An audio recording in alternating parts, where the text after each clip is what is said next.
My name is Andre, and this video is going to take you through how to perform at your highest level from start to finish on game day. Performing at your absolute best on game day comes down to all the things that you did prior to the competition, and we're not going to be talking too much about those in this video.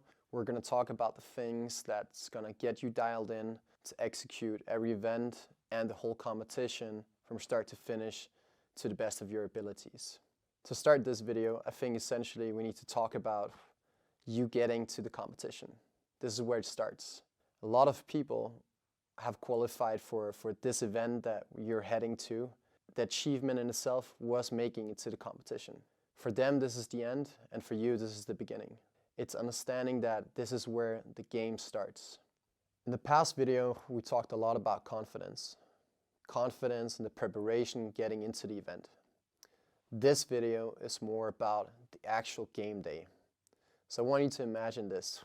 You have just qualified for the biggest event of your life.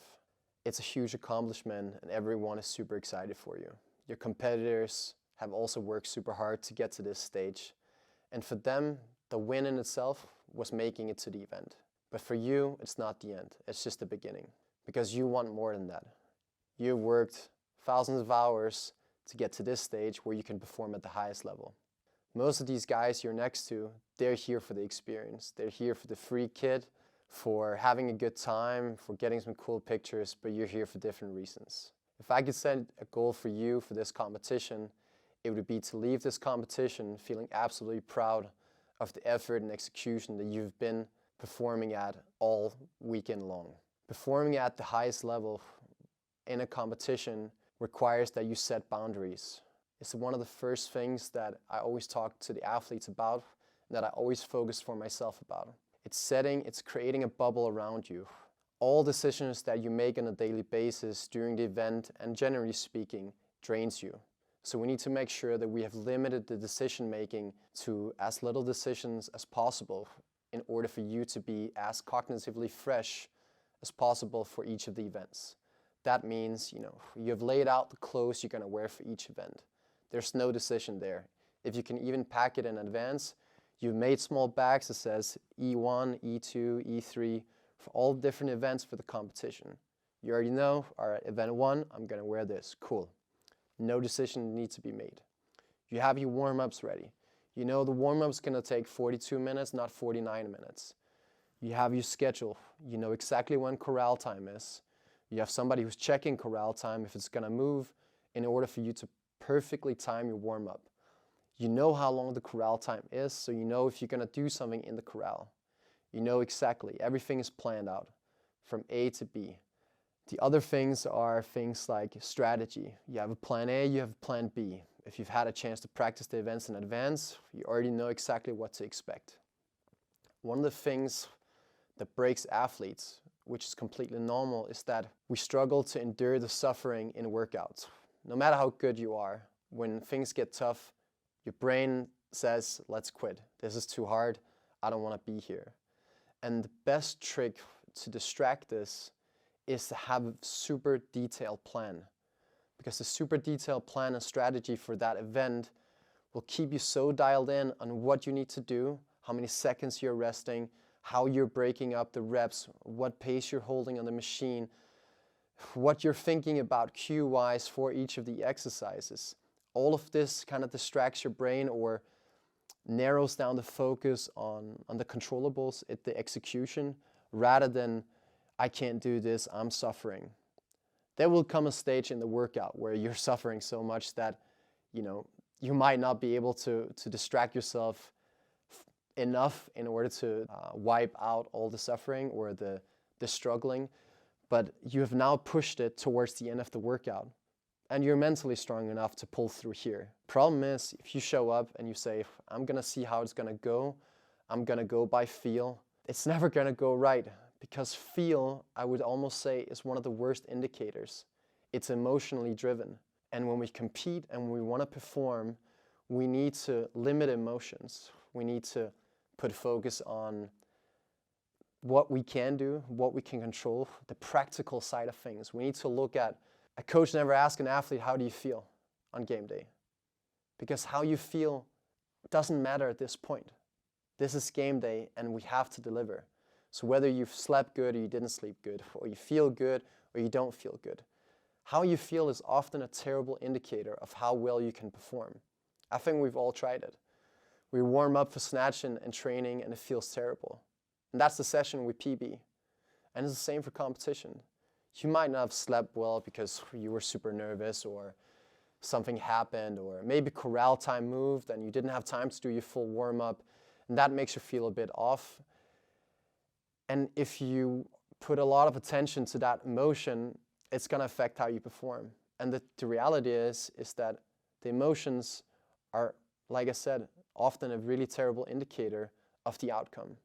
So always narrow down your focus on the controllables, the warm-up, the cool-down, the planning, the strategy, the debrief, all of these things. If you can do so, you can really perform at your highest level. Coming back to the thing about boundaries, the other way you create this bubble around you and the boundaries, it's restricting yourself from certain things, which enhances your discipline and which enhances your self-confidence, essentially. We all know it. If you say, I'm going to go to bed at 10, and you go to bed at 10. Even if you're in the middle of a good movie or something like that, and you turn off the TV and you go to bed, you've now kind of given yourself a successful experience of being disciplined enough to make a good decision. And this will help make the next good decision. But if you override that and you say, oh, no, it's okay, I'll finish, I'll watch it, and you go to bed late, you know it affects your next day. Not just by maybe sleeping less, but also because you lost that fight. You said to yourself, I'm going to go to bed at this time, and now you pushed it. At competition, the boundaries that we can set is, for example, social media. Instead of scrolling through, watching what all your other competitors are posting, or just draining yourself with information that's not helpful, it's distracting and it's draining. If we can create a boundary that says, hey, I'm not going to be checking what the competition is posting or what social media is saying, what people are saying about my performance in that event, you protect yourself from it and you will feel more fresh when you show up for the next event. Everything either gives you energy or takes energy. And things like social media takes energy. So we need to create boundaries for everything. It's the same for a boundary is that I will not talk about the event when 20 minutes has passed from the event finishing. So once you finish the event, you start your cool down, you do your debrief. We use a system for debriefing that has 4 questions. They're in 2 categories. Category number 1 is the physical review. It's how was my effort from 1 to 10? How was my strategy and execution from 1 to 10? 10 being the absolute best and 1 being the absolute worst. That's the physical things. Then we have the psychological review, which is how was my body language throughout the workout, 1 to 10. And how was my internal dialogue, 1 to 10. Once you've been through these 4 questions in your cool down and you've clicked them off, the event is now over. You compartmentalize every feeling that this event has kind of given you, and you put in a little box and you put that box away. That's perhaps not the best strategy for life in general with feelings, but on game day it's a different scenario. Whether you won the event or you absolutely bombed it, you pack it in a box, you put it away, and that box will only be open after the event. Because at this given point, talking more about the event, win or lose, it doesn't help you going into the next event. And like I said, we need to create boundaries that limits your emotional energy so that we can put it into those 6 to 10 events that you'll be doing throughout the 2 to 3 day competition. Often an athlete can doubt whether they're ready on game day. And this is where having a coach comes into play. The coach is there to answer the question, am I ready? And to be able to give a confident, stoic answer to the athlete, yes, you're ready. At this point, the athlete can outsource the insecurities and the self-doubt to a person that they trust. It can also be their spouse or somebody who's seen them do the work on a daily basis, and give them the okay and give them the thumbs up. You are ready and you can do this. Having a coach at the event can often be an absolute game changer, because the athlete will at some point experience some insecurity and self-doubt. and they will wonder, am I ready? And sometimes you're too blinded by the self-doubt to give yourself the right answer. And sometimes you will come up with the wrong answer, which is no, I'm not ready. Having a coach at the competition can be a game changer. No matter how good and confident you are, often it can be a moment of self-doubt and insecurity. It will be the question of, am I ready or am I not ready? And if you're in a bad position confidence-wise, you might answer no to that question. But having the coach there, you can outsource that decision and that answer to a person that you 100% trust, that understands the work that you've been putting in for years on top of years. And the coach is there to answer that question and say, yes, you are ready. At this point, the athlete has given sort of that responsibility to someone else, and now they have somebody who can give them that extra push of confidence so that they can really go in and think, if I'm leading the event, it's because I'm fit enough to do so. One of the things that a lot of athletes come into the competition with is expectations based on outcome. It's expectations based on the leaderboard and the placements. This is always a disaster. The best thing is to come in and only have expectations on the things that you can control. Being there for the warm-up in good time, hitting your warm-up as deliberately as you can, doing your cool-down, doing your debrief, setting your expectations only in the things you can control. Once you can do so, you'll be able to go through the whole competition without being in this sort of wave where you're riding the highest of the highest and the lowest of the lows, but you'll be able to stay steady throughout the whole event because you're constantly just having a pragmatic thinking of what can I control and only navigate your energy towards that. Success is not the placement on the leaderboard. That's what they think, and that's what makes them nervous and reactive. Success is having done everything you possibly can with the smallest of the things. It's, taking a cold shower to wake up in the morning, or making sure that your nutrition is dialed in. You take your supplements at the right time. You're doing the best that you can in every single thing. Because we see this towards day 3 of the competition. People start getting lazy with the warm-ups. They weren't dialed in with the nutrition on day 1 and 2, so they're starting being tired on day 3. And it always comes down to day 3. It's not how you start, but it's how you finish.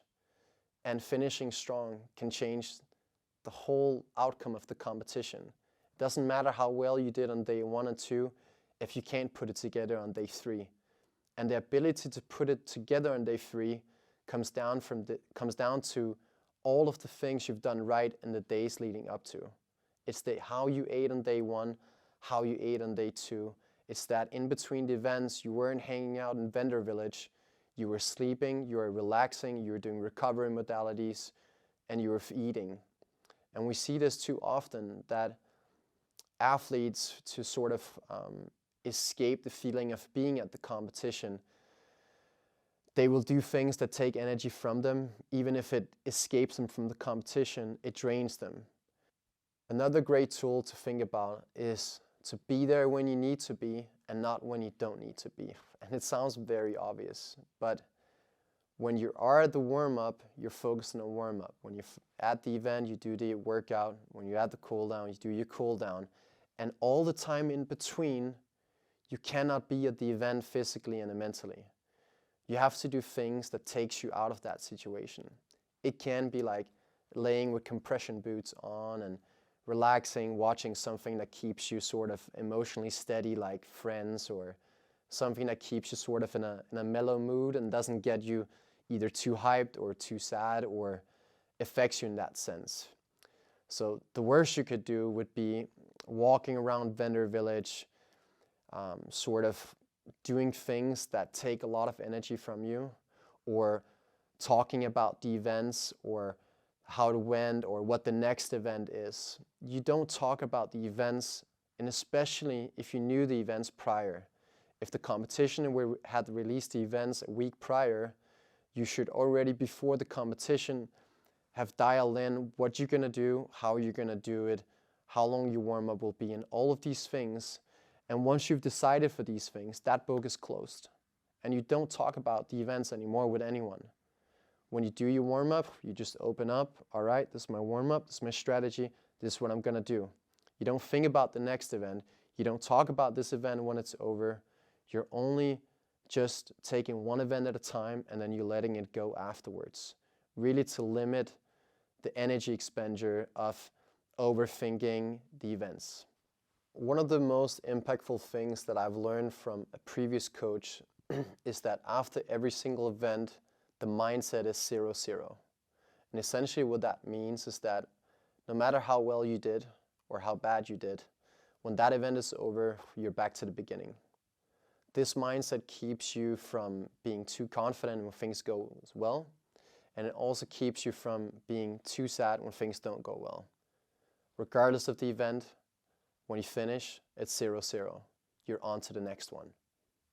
CrossFit is not an MMA fight. You don't have to react based on how they're moving. It's you versus you. You're in your lane. You're in control of the situation. And it's a very, very important reminder, because if you don't run your own race, you might start running somebody else's, and that is 9 out of 10 times never a good idea. So stick to your plan, stay in your lane, keep the shutters on, and just focus on what you need to do. When you're at an event, there are two things you do. You're working out and you're working in. Those two things need to be in balance. It's like a scale. When you do an event, it costs energy. When you warm up, it costs energy. When you spend energy, you need to refill the bank with money or with energy. And we do so by napping, refueling, making sure we have the carbs, electrolytes, all of these things that fill you back up so that you can now go expend your more energy physically and mentally. So always think about what you do to work out, but also what you do to work in. And it's often the working in part that is the missing link that most are not doing, and which will essentially limit them throughout the events as they're just spending more than they're refilling in. Whenever you find yourself in a pressured situation where you want to run away and essentially you don't want to be there, you get that feeling because the brain thinks there's pressure, let's run away from it. It's completely normal. So the first thing is realize that whatever you're feeling, when you're feeling pressure, when you're feeling tired, the person next to you is feeling the exact same. And the only difference between you and him or her is going to be the tools that you have in order to control and manipulate these feelings. One of the things with pressure is that you need to realize that pressure is a privilege, because in order to get into a pressure situation, you need to have worked really hard. You have to have earned it to get to a pressure situation. It takes lots of hard work to get to a situation where there's so much pressure that you want to quit. The second thing is that it's a privilege. Most people never work hard enough to find themselves in a position where there is pressure. And if you ask me, this is where life happens. It's outside of this comfort zone. And I think most athletes or people in other domains where they feel pressure, this is what they're living for. But everyone feels the same sensations of wanting to quit and wanting to run away. But it's when you have the tools to decide not to do so and overcome it, that feeling you get is, I think, what everyone is chasing with sports. And I encourage you to go for it and understand that it's a privilege and you've earned the right to be in the situation and you are prepared to handle the situation. The last tip or quote that I can give you that will be a game changer on game day will be, are you going to be a fighter or are you going to be a victim? Whenever you find yourself in a hole, something bad has happened and you're not happy, you ask yourself, am I going to be a fighter today or am I going to be a victim? The best way to elicit a response is to ask a question. And so the questions that we ask will determine the response. A competitor that gets a question like this will always choose the right answer. They want to be the fighter. They don't want to be the victim. Because what got them here in the first place is that they are a fighter. And that question, again, manipulates kind of the way you think, because you know that you will take the right answer. And that right answer will be what will pull you out of that hole and allow you to execute on the coming events. So I hope you enjoyed this video. I hope there's something in this video that you can use for your next competition. I hope that there's some tools that can make the difference when you are in a difficult situation, and that it can allow you to continue, push forward, and finish strong.